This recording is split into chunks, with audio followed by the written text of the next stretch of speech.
मेरे लिए सबसे बड़ी जाति है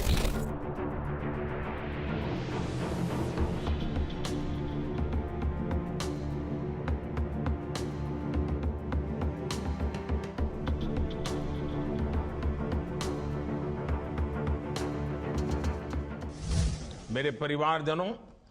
15 नवंबर को जब ये यात्रा शुरू हुई थी और आपको याद होगा भगवान बिरसा मुंडा की जन्म जयंती पर शुरू हुआ था। जनजातीय गौरव दिवस था उस दिन और मैंने झारखंड के दूर सुदूर जंगलों में एक छोटी सी जगह से इस काम का आरंभ किया था। वरना मैं यहाँ बड़े विज्ञान भवन में या भारत मंडपम में या यशोभूमि में बड़े ठाट बाट से कर सकता था, लेकिन मैं ऐसा नहीं किया। चुनाव का मैदान छोड़ करके मैं खूंटी गया, झारखंड गया, आदिवासियों के बीच गया और इस काम को आगे बढ़ाया। और जिस दिन ये यात्रा शुरू हुई थी तब मैंने एक और बात कही थी।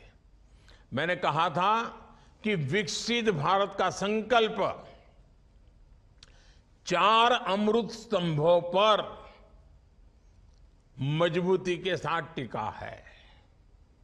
ये अमृत स्तंभ कौन से हैं, इसी पर हमें ध्यान केंद्रित करना है। एक अमृत स्तंभ है हमारी नारी शक्ति, दूसरा अमृत स्तंभ है हमारी युवा शक्ति, तीसरा अमृत स्तंभ है हमारे किसान भाई बहन, चौथी अमृत शक्ति है हमारा गरीब परिवार। मेरे लिए देश की सबसे बड़ी 4 जातियां हैं। मेरे लिए सबसे बड़ी जाति है गरीब, मेरे लिए सबसे बड़ी जाति है युवा, मेरे लिए सबसे बड़ी जाति है महिलाएं, मेरे लिए सबसे बड़ी जाति है किसान। इन 4 जातियों का उत्थान ही अगर भारत को विकसित बनाएगा और अगर 4 का हो जाएगा ना, इसका मतलब सबका हो जाएगा। इस देश का कोई भी गरीब, चाहे वो जन्म से कुछ भी हो, मुझे उसका जीवन स्तर सुधारना है, उसे गरीबी से बाहर निकालना है। इस देश का कोई भी युवा, चाहे भी उसकी जाति कुछ भी हो, मुझे उसके लिए रोजगार के, स्वरोजगार के नए अवसर देने हैं।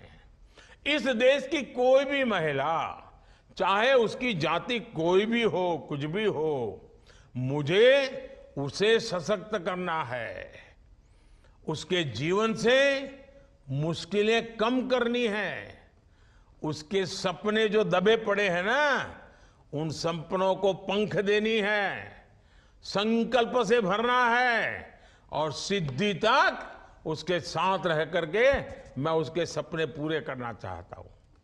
इस देश का कोई भी किसान, चाहे उसकी जाति कुछ भी हो, मुझे उसकी आय बढ़ानी है, मुझे उसका सामर्थ्य बढ़ाना है, मुझे उसकी खेती को आधुनिक बनानी है, मुझे उसकी खेती में जो चीजें उत्पादित होती है उसकी मूल्य वृद्धि करनी है। गरीब हो, युवा हो, महिलाएं हो और किसान, ये 4 जातियों को मैं जब तक मुश्किलों से उबार देता नहीं हूं, मैं चैन से बैठने वाला नहीं हूं। बस आप मुझे आशीर्वाद दीजिए ताकि मैं उतनी शक्ति से काम करूं कि इन 4 जातियों को सारी समस्याओं से मुक्त कर दूं। और ये 4 जाति जब सशक्त होगी तो स्वाभाविक रूप से देश की हर जाति सशक्त होगी। जब ये सशक्त होंगे तो पूरा देश सशक्त होगा।